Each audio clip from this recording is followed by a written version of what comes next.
చూసినారులా గిదేంద్రు కానీ చెట్టు మీద ఎక్కి ముంజకాయలు కొడుతున్నాను అనుకుంటున్నా ఏంది. మేము ఈ ఎండాకాలంలో ఊళ్ళకానే వచ్చినాం. ఇక గౌడు కనపడేసరికి ఇక నోరు ఊరినట్టు అయిపోయింది అనుకో రాదురి. ఇక ముంజకాయలు కోసి కింద పడేసిండు గౌడు. అరే ఏంది గౌడు అంత పైకి పడేస్తున్నావు అని మేము మొత్తుకున్నాం వాడికి జరాగని చెప్పేసి చేతిలో పట్టుకొని ముంజకాయలు కిందికి దిగిండు. సో అసలు నేను పరిశాన్ అయినా గిదేంద్రు గిట్ల ఎక్కుతుంది గిట్ల దిగుతుందని. నిజంగా అద్భుతమే కదా, అంత పైకి ఎక్కి దిగడమే మహా కష్టం. ఆ గౌడు మళ్ళీ ముంజకాయలు పట్టుకొని దిగిండు. సో నిజంగా నమ్మబుద్ధి కాదు. అయితే ముంజలు ఒకసారి కొట్టే రాదని అడిగినాం.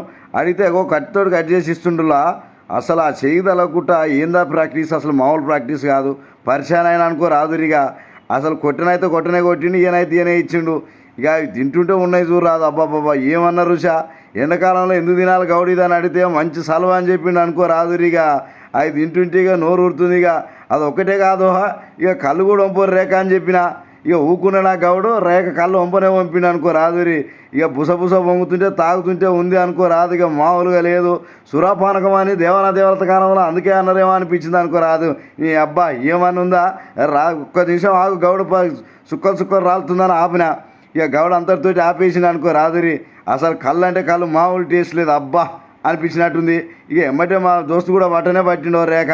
దించినాం, తలా ఓ రేఖ పట్టినాం. ఇక అందరం కూర్చొని ముచ్చటే వేసినాం అనుకో రాదురు. సో ఎండాకాలంలో మీకు కూడా టైంలో పొద్దు ఇళ్ళకాయ పోయి తాగిరాని బాగా ఉంది కళ్ళు అయితే. అన్నట్టు మీకు విషయం చెప్పడం మర్చిపోయినా, మరి మీకు ఈ వీడియో నచ్చినట్టయితే సబ్స్క్రైబ్ చేసుకోరు. సో ఎందుకంటే ఇటువంటి వీడియోలు ఇంకెన్నో తీసుకొస్తాం మీ ముందుకు. ఉంటా మరి.